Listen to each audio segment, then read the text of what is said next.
మనం ఇప్పుడు బంగ్లాదేశ్‌లో ఏం జరిగింది? బంగ్లాదేశ్‌లో నిరసనలు కొనసాగడానికి గల కారణం ఏమిటి? బంగ్లాదేశ్ ప్రధాని అయిన హసీనా గారు ఎందుకు రాజీనామా చేయాల్సొచ్చింది? అయితే ప్రస్తుత ప్రభుత్వాధినేతగా ఎవరు ఉన్నారు? దీని ప్రభావం మన భారతదేశంపై ఏ విధంగా ఉండనుంది అనేది మనం ఇప్పుడు తెలుసుకుందాం. అయితే బంగ్లాదేశ్ 1971లో ఏర్పడింది. ఎందుకు అంటే పాకిస్తాన్‌లో ఒక ఆధిపత్య ధోరణి అనేది ఉండడంతో ఒకదానిపైన ఒకదానికి సమస్యగా మారి ఈస్ట్ పాకిస్తాన్, వెస్ట్ పాకిస్తాన్ అనేసేసి ఉన్నప్పుడు ఈ వెస్ట్ పాకిస్తాన్ యొక్క ఆధిపత్యం ఈస్ట్ పాకిస్తాన్‌పై ఉండడంతో మాకు స్వతంత్ర దేశం కావాలని చెప్పి పోరాటం చేశాయి. దీంట్లో మన భారతదేశం అనేది ఈస్ట్ పాకిస్తాన్‌కి సపోర్ట్ చేసింది. అలా సపోర్ట్ చేసినప్పుడు తర్వాత 1971లో ఈస్ట్ పాకిస్తాన్ బంగ్లాదేశ్‌గా స్వతంత్రం సాధించింది. అప్పుడు ఉన్న అవామీ లీగ్ పార్టీలో ఒక కీ రోల్ ప్రదర్శించినటువంటి ఒక రాజకీయ నేత ముజిబుర్ రెహమాన్ గారు. దాని తర్వాత ఎప్పుడైతే బంగ్లాదేశ్ ఏర్పడిందో దాని తర్వాత బంగ్లాదేశ్ యొక్క ప్రధానిగా ఈయన నియమించడం జరిగింది. ఎవరు? ముజిబుర్ రెహమాన్ గారు ఉన్నారు.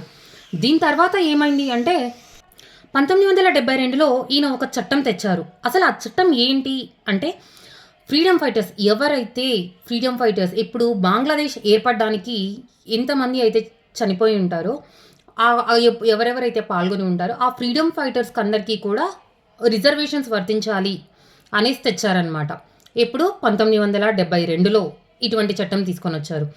దాని తర్వాత ఇది ఇలా కొనసాగుతూ ఉండగా 1997లో ఫ్రీడమ్ ఫైటర్స్ యొక్క పిల్లలకి మరీ రిజర్వేషన్ వర్తించేలాగా కోటా తీసుకొచ్చారనమాట. రిజర్వేషన్ కోటా తెచ్చారు. దీని తర్వాత మరీ 2009లో ఈ ఫ్రీడమ్ ఫైటర్స్ యొక్క గ్రాండ్ చిల్డ్రన్కి కూడా రిజర్వేషన్ అందించేలాగా కోటా తీసుకురావడం జరిగింది. ఇది ఇలా ఈ విధంగా కొనసాగుతూ ఉండడంతో ఆటోమేటిక్గా స్టూడెంట్స్లో అనేది ఫ్రీడమ్ ఫైటర్స్ యొక్క గ్రాండ్ చిల్డ్రన్కి ఇలా అయితే జనరేషన్ మొత్తం కూడా జాబ్స్ రిజర్వేషన్ అని వాళ్ళకే అందుతాయి అన్నట్టుగా 2018లో నిరసనలు కొనసాగాయన్నమాట. వేటిపైన? ఈ 30% రిజర్వేషన్ పైన. అయితే 2018లో బంగ్లాదేశ్లో మొత్తం 56% రిజర్వేషన్స్ ఉన్నాయి. అది ఏ విధంగా? 30% అనేది ఫ్రీడమ్ ఫైటర్స్, తర్వాత 10% అనేది ఉమెన్ రిజర్వేషన్, తర్వాత 10% అనేది బ్యాక్వర్డ్ క్లాసెస్, తర్వాత 5% అనేది మైనారిటీ, తర్వాత 1% అనేది ఫిజికలీ హ్యాండిక్యాప్డ్ వాళ్ళకి. సో ఈ విధంగా 56% అనేది రిజర్వేషన్స్ ఉన్నాయన్నమాట. జనరల్లో 44% రిజర్వేషన్ మాత్రమే ఉంది. అయితే స్టూడెంట్స్ యొక్క ఫోకస్ అంతా కూడా ఎక్కడ అంటే 30% ఉన్న ఫ్రీడమ్ ఫైటర్స్ రిజర్వేషన్ పైన అనమాట. ఫ్రీడమ్ ఫైటర్స్ యొక్క గ్రాండ్ చిల్డ్రన్స్కి ఈ విధంగా 30% రిజర్వేషన్ ఉన్న వాటిపైన స్టూడెంట్స్ యొక్క ఫోకస్. ఈ ఫోకస్ ద్వారా సో నిరసన స్టార్ట్ అయ్యాయి అనమాట. ఎందుకు? జాబ్స్లో అనేది ప్రతి జనరేషన్ ఇంకా ఇదే ఫ్రీడమ్ ఫైటర్స్ ఇవి ఇచ్చుకుంటూ పోతే కోటా అనేది ప్రాబ్లం అయిపోతుంది, రిమైనింగ్ వాళ్ళ జాబ్స్ తెచ్చుకోలేరు అని అనేసి. ఎందుకంటే ఫ్రీడమ్ ఫైటర్స్ పాపులేషన్ అనేది కూడా ఎక్కువగా ఏమి ఉండదు కదా. జనరల్గా అయితే దేశంలో ఫ్రీడమ్ ఫైటర్స్ పాపులేషన్ అనేది ఎక్కువగా ఏమి ఉండదు. సో వాళ్ళకి జాబ్స్ కూడా గ్యారంటీగా వస్తాయి. అందులోనూ వాళ్ళకి ఎక్కువగా రిజర్వేషన్ పెట్టినప్పుడు కంపల్సరీగా వాళ్ళు ఎక్కువగా జాబ్స్లో ఉండే అవకాశం అనేది ఉంటుంది. సో దీన్ని స్టూడెంట్స్ అంగీకరించలేకపోయారనమాట. సో తర్వాత నిరసనలు అనేటివి చాలా ఎక్కువగా మొదలైపోయినాయి 2018 నుంచి కూడా. దీని తర్వాత హసీనా గారి ప్రభుత్వం ఏం నిర్ణయం తీసుకుందంటే రిజర్వేషన్ కోటాని తీసేసిందనమాట. ఎప్పుడు? 2018 తర్వాత. సో రిజర్వేషన్ కోటా తీసేసిన తర్వాత అల్లర్లు నిరసనలు అని ఆగిపోయాయి, అంతా బాగానే ఉంది. తర్వాత 2021లో ఏం జరిగింది అంటే ఫ్రీడమ్ ఫైటర్స్ యొక్క పిల్లలు ఉంటారు కదా, సో వాళ్ళకి రిజర్వేషన్ కావాలి అని చెప్పి వాళ్ళు హైకోర్టులో పిటిషన్ వేయడం జరిగింది. ఈ హైకోర్టులో పిటిషన్ వేసిన తర్వాత 2021లో వాళ్ళు పిటిషన్ వేస్తే మొన్న జూన్ 5, 2024లో హైకోర్టు ఫ్రీడమ్ ఫైటర్స్కి రిజర్వేషన్ ఉండాలి అని చెప్పేసి 2018లో హసీనా గారి ప్రభుత్వం ఏర్పాటు కోటాని ఏదైతే రిజర్వేషన్స్ని రద్దు చేసేసిందో అది మళ్ళీ అమల్లోకి వచ్చేలాగా కోర్టు తీర్పిచ్చిందనమాట. ఇంకేమైంది? మళ్ళీ నిరసనలు మొదలయ్యాయి. ఎందుకు? ఫ్రీడమ్ ఫైటర్స్కి మళ్ళీ అదే రిజర్వేషనే వచ్చింది కదా, అందుకోసం. ఎప్పుడు? జూన్ 5, 2024 హైకోర్టు తీర్పిచ్చిందనమాట. దీని తర్వాత నిరసనలు చాలా ఇలాగే కొనసాగుతూ ఉన్నాయి. ఈ కొనసాగుతూ ఉన్నప్పుడు ఈ నిరసనలు జూలై 17 తీవ్రత చాలా పెరిగిపోయిందనమాట.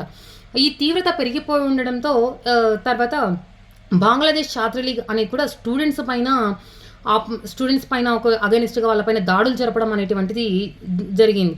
అసలు ఈ బంగ్లాదేశ్ ఛాత్ర లీగ్ అంటే ఏంటి అంటే ఈ అవామీ లీగ్ పార్టీకి ఒక సపోర్ట్గా ఉండే ఒక స్టూడెంట్ ఫెడరేషన్ అనమాట.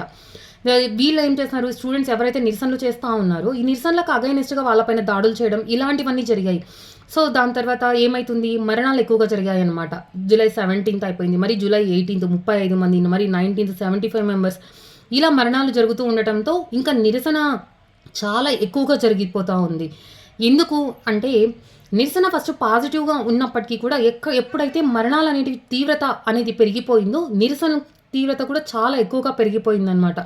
ఇది ఇంకా ఆపకపోతే కాదు అనేసి సుప్రీంకోర్టు చొరవ తీసుకుంది. సుప్రీంకోర్టు చొరవ తీసుకున్న తర్వాత రిజర్వేషన్స్ అన్నిటినీ కూడా తగ్గించేసి 93% మెరిట్ ఉన్న వాళ్ళకే రిజర్వేషన్ అని చెప్పేసి 93% మెరిట్ కోటా కేటాయించింది. అయినప్పటికీ కూడా ఇది నిరసనకారుల పైన, స్టూడెంట్స్ పైన ఎటువంటి ప్రభావము చూపలేదు. ఎందుకు అంటే అప్పటికీ దీని తీవ్రత స్థాయిని మించిందనమాట. సుప్రీంకోర్టు ఏమో మెరిట్ ఆధారంగా 93%, తర్వాత 5% వచ్చేసి ఫ్రీడమ్ ఫైటర్స్కి, అందులో మరి 98 అయిపోతుంది అక్కడికి, ఇంకా 2%లో 1% వచ్చేసేసి ట్రాన్స్జెండర్కి, ఇంకొక 1% వచ్చేసేసి మైనారిటీస్కి. ఈ విధంగా సుప్రీంకోర్టు చొరవ తీసుకొనేసి ఈ రిజర్వేషన్స్ని ప్రకటించింది.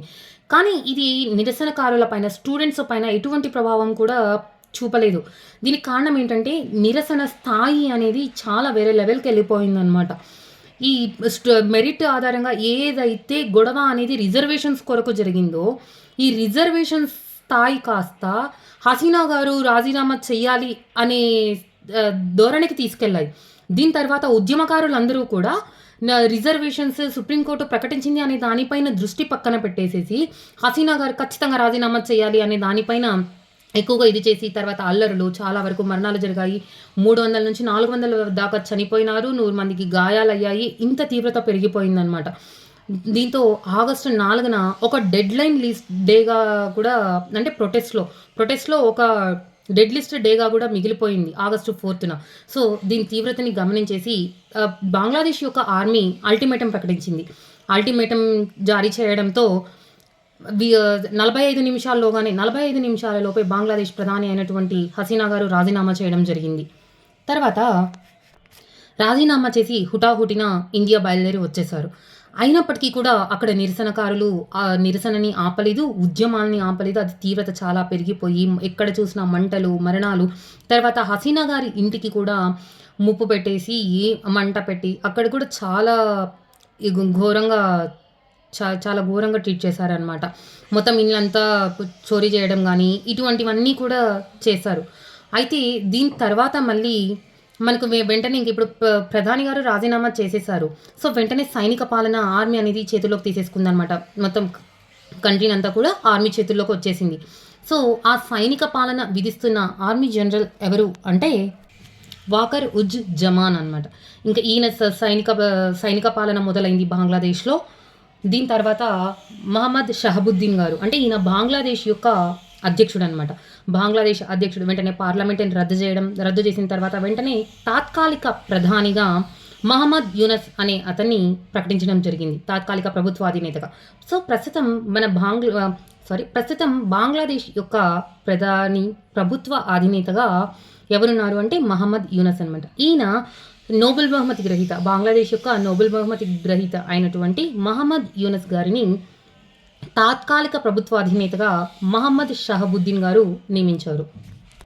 ఈ సైనిక పాలన నిర్వహిస్తున్నటువంటి జమాన్ గారు హసీనా గారికి దగ్గర రిలేటివ్. అయితే ఇన్ని రోజులుగా రిలేటివ్, మొత్తం సంబంధాలు, దేశానికి సంబంధించిన పరిపాలనలో కూడా మంచిగా పాజిటివ్గానే కొనసాగినాయి. కానీ ప్రస్తుతం ఆయన కూడా అగైనిస్ట్గా మారి అల్టిమేటం ప్రకటించడంతో తర్వాత బంగ్లాదేశ్ ప్రధాని అయినటువంటి హసీనా ఇమీడియట్గా రాజీనామా చేయాల్సి వచ్చింది. ఎప్పుడైతే ఆగస్టు 5న బంగ్లాదేశ్ ప్రధాని అయినటువంటి హసీనా గారు రాజీనామా చేశారో దాని తర్వాత ఈమె అవామీ లీగ్ పార్టీ కదా, సో ఆపోజిట్ పార్టీకి ఒక రెక్కలు వచ్చినట్టు అయిందనమాట. ఇది జమాత్ ఈ ఇస్లాం అనే పార్టీ. ఇది ఒక నేషనల్ పార్టీ, అక్కడ బంగ్లాదేశ్లో నేషనల్ పార్టీ. అయితే ఇది బంగ్లాదేశ్ యొక్క లిబరేషన్ వార్లో పాకిస్తాన్కి సపోర్ట్గా ఉన్నిందనమాట. సో బంగ్లాదేశ్కి సపోర్ట్గా పోటీ చేసిన, అయితే ప్రస్తుతం కూడా బంగ్లాదేశ్ టెరిటరీ అయినటువంటి అక్కడ ఆర్గనైజేషన్ అయినటువంటి ఐఎస్ఐ నుండి కూడా వీళ్ళకు ఫండ్స్ వస్తున్నాయన్న రిపోర్ట్స్ కూడా ఉన్నాయన్నమాట. సో వీళ్ళు కంప్లీట్‌గా ముస్లిం గురించి ఎక్కువగా పోరాడుతా ఉంటారు. సో పాకిస్తాన్‌కి కంప్లీట్ సపోర్ట్ వీళ్ళకి. సో ఇప్పుడు ఏమైతుందంటే ఇన్ని రోజులు లౌకికవాదంతో నడిచినటువంటి దేశం పైన ముస్లిం పట్ల సపోర్ట్ అయిపోయి హిందువుల పైన దాడులు జరగడం మొదలైంది. హిందువుల పట్ల దాడులు చేశారు. తర్వాత కాళీమాత టెంపుల్‌ని కూలగొట్టడం ఇటువంటివన్నీ మొదలయ్యాయి అన్నమాట. సో దీని తీవ్రత ఇంకా ఎంతవరకు ముందుకి కొనసాగుతుంది అనేది మనం ప్రస్తుతానికి కూడా అంచనా వేయలేకపోతా ఉన్నాం. సో దీని తీవ్రత ఇంకా ఎంతవరకు ఉంటుంది, ముందుగా ఈ ఇస్లామిక్ పార్టీ అనేది ఎంతవరకు ముందుకు కొనసాగుతుంది అనేది మనం అంచనా వేయలేని పరిస్థితి ప్రస్తుతం. ఎందుకంటే ఇద్దరు హిందూ కౌన్సిలర్స్‌ను కూడా చంపేయడం జరిగిందనమాట. సో అయితే దీని తీవ్రత అనేది మన భారతదేశం పైన ఏ విధంగా ఉంటుంది అంటే, ముందుగా బార్డర్ పైన మనకు దాదాపుగా బంగ్లాదేశ్ యొక్క బార్డర్ వచ్చేసేసి 4,900 దగ్గర అలా ఉంటదనమాట. అయితే ఈ 4,900 కిలోమీటర్లు ఉన్న బార్డర్‌ని కూడా మనం ఫుల్ సెక్యూరిటీతో హై అలర్ట్‌గా చేసి ఉంచుకోవడం జరిగింది ప్రస్తుతానికి. ఎందుకు అంటే ఇప్పుడు బార్డర్స్‌లో అక్కడ ఉన్న హిందువుల పైన దాడులు చేశారు. అయితే ఇండియా అనేది బంగ్లాదేశ్‌కి ఒక సపోర్టెడ్ కంట్రీ కాబట్టి బార్డర్ విషయంలో జనరల్‌గా భారతదేశం పైన చాలా ప్రభావం చూపిస్తుంది. అందుకని వెంటనే మోడీ గారు అలర్ట్ అయిపోయి అక్కడ బార్డర్ మొత్తం కూడా హై అలర్ట్‌ని ప్రకటించేశారనమాట. టోటల్ మొత్తం బీఎస్ఎఫ్ వచ్చేసేసి అక్కడ మొత్తం అంతా కూడా ఫుల్ హై అలర్ట్ ప్రకటించేసి, అంతేకాకుండా బంగ్లాదేశ్‌కి, ఇండియాకి మధ్య రవాణా జరిగేటువంటి ఎయిర్‌లైన్స్‌ని కూడా అనమాట. అంటే విమానాల్ని కూడా ఆపేయడం జరిగింది. తర్వాత రైల్వేలు కూడా ఆపేయడం జరిగింది. కొద్ది రోజులు ప్రస్తుతానికైతే స్టాప్ చేసేసారు రవాణా జరగకోకుండా. మన ఇండియాకి, బంగ్లాదేశ్‌కి బార్డర్ కంట్రీ నార్త్ ఇండియా చాలా ఎక్కువగా ఉంటదనమాట. సో నార్త్ ఇండియాలో అంటే అక్కడ మనకు బంగ్లాదేశ్ తరపు నుంచి, మన నార్త్ ఇండియా తరపు నుంచి కూడా ఎటువంటి గొడవలు జరగకోకుండా ఇన్ని రోజులు బంగ్లాదేశ్‌తో మనం ఫ్రెండ్లీ నేచర్‌గా ఉండడం వల్ల పెద్దగా ఇబ్బందులు అనేటివి ఏవి కూడా కలగలేదు. కానీ ప్రస్తుతం ఎలాగా ఉంటుంది, ముందుకు ఎలా కొనసాగుతాం అనేది ఒక చర్చనీయాంశం అనమాట. ఎందుకు ఇలాగా అంటే బంగ్లాదేశ్‌లో హిందువులు, క్రిస్టియన్లు మైనారిటీ కోట. అక్కడ మైనారిటీ కోట కింద ఉన్నటువంటి హిందువుల పట్ల చాలా వరకు కూడా దాడులు అనేటివి జరుగుతూ ఉన్నాయి. సో అది హిందువుల పట్ల దాడులు జరుగుతున్న తీవ్రత అక్కడ అంతగా ఉంటే, ఇక్కడ వాటి పైన మరి నార్త్ ఇండియా పైన కూడా ఆ ప్రభావం ఎంతటి వరకు దారి తీస్తుంది అనేది మనం ఆలోచించాల్సిన విషయం. ఎందుకంటే అక్కడ దాడులు జరుగుతున్నాయి. తర్వాత ఆర్మీ హెల్ప్‌లైన్ నంబర్స్‌ని కూడా ప్రకటించింది. కానీ హెల్ప్‌లైన్ నంబర్స్ కూడా పని చేయడం లేదు. ఇటువంటివన్నీ వార్తలు వింటా ఉన్నాం. సో బంగ్లాదేశ్‌లో బాధితులుగా మారుతున్నటువంటి ఆ హిందువులకు, క్రిస్టియన్లకు మన భారతదేశం ఆశ్రయం ఇవ్వనుందా అనేది మనం గమనించుతూ ఉండాలన్నమాట ముందుకి. ఎటువంటి చర్యలు తీసుకుంటారు అనేసి. ఎందుకంటే వీటన్నిటి విషయాల పట్ల ముందుగా ఎప్పుడైతే బంగ్లాదేశ్ ప్రధాని హసీనా గారు రాజీనామా చేసి ఇండియాకు చేరిన వెంటనే మన విదేశీ వ్యవహారాల మంత్రి అయినటువంటి జైశంకర్ గారు ఆమెని సంప్రదించి మాట్లాడడం జరిగిందనమాట. ఎందుకంటే ఆ తీవ్రత అనేది మనకు ఫ్రెండ్లీ కంట్రీ కాబట్టి బంగ్లాదేశ్ మన పైన ఆల్మోస్ట్ ఎఫెక్ట్ అనేది చూపిస్తుంది. సో ఈ విధంగా బార్డర్ పైన, దాని తర్వాత హిందువుల పైన సో ఇలా ప్రభావం అనేది ఉంటదనమాట. అంతేకాకుండా తర్వాత ట్రేడ్ పైన, వాణిజ్య పరంగా చూస్తే జనరల్‌గా ఎగుమతి, దిగుమతుల్లో మన భారతదేశం 32 లక్షల కోట్లు ఎగుమతి చేస్తే బంగ్లాదేశ్‌కు 91,300 కోట్లు మాత్రమే ఎగుమతులు చేస్తదనమాట. కాబట్టి దీని తీవ్రత మన దేశం పైన ఎక్కువగా ఉండకపోవచ్చు అని నిపుణులు అంచనా వేస్తా ఉన్నారు. కానీ 91,300 కోట్లు అంటే ఆషామాషి కాదు కదండీ. ఆ ఎఫెక్ట్ అనేది ఖచ్చితంగా మన దేశం పైన ఆ ప్రభావం అనేది చూపుతుందనమాట. ఇలాగనే ఒక నిరసనలు, అల్లర్లు కంట్రోల్ అవ్వకపోతే గిన. ఎందుకంటే బంగ్లాదేశ్ అనేది ఏషియాలోనే సెకండ్ బిగ్గెస్ట్ ట్రేడ్ కంట్రీ అనమాట ఇండియాకు బంగ్లాదేశ్. అంతేకాకుండా సౌత్ ఏషియాలో biggest trade country Bangladesh. So ఈ తీవ్రత మన పైన అంతో ఇంతో ఖచ్చితంగా ప్రభావం అనేది చూపుతుంది. కాబట్టి మన భారతదేశం ఇప్పటికే అన్ని సన్నద్ధాలు చేసుకుని సిద్ధంగా ఉందన్నమాట. ఎందుకంటే బార్డర్ కంట్రీ కాబట్టి ఆ బార్డర్ కంట్రీస్లో అంతా కూడా బీఎస్ఎఫ్ని పెట్టి హై అలర్ట్ ప్రకటించింది. అక్కడంతా హై అలర్ట్గా ఉండడం కూడా జరిగింది. తర్వాత వాణిజ్యపరంగా అయితే ఆ లోటుని ఏ విధంగా అధిగమించాలి, సో ఇటువంటి వాటి గురించి మన భారతదేశం ఆలోచిస్తూ చర్యలు తీసుకుంటా ఉంది. ఎందుకంటే ఇన్ని రోజులు మనం బంగ్లాదేశ్‌లో ఫ్రెండ్లీ కంట్రీగా ఉన్నాం అవామీ లీగ్ పార్టీతో. ఇప్పుడు ఇస్లామిక్ పార్టీ అనేది జమత్ ఈ ఇస్లామిక్ పార్టీ అనేది దాని తీవ్రత ఎంతవరకు బంగ్లాదేశ్‌పై పడుతుంది? ఆ బంగ్లాదేశ్‌పై ఉన్న ఎఫెక్ట్ భారతదేశంపై ఎంతవరకు పడుతుంది? ఈ ఫ్రెండ్లీ నేచర్ అనేది ఇలాగే కంటిన్యూ అవుతుందా? అనేది మనం గమనిస్తూ ఉండాలి ముందుకి. మన భారతదేశం ఎటువంటి చర్యలు కొనసాగిస్తుంది ఈ ఫ్రెండ్లీ నేచర్ కోసం?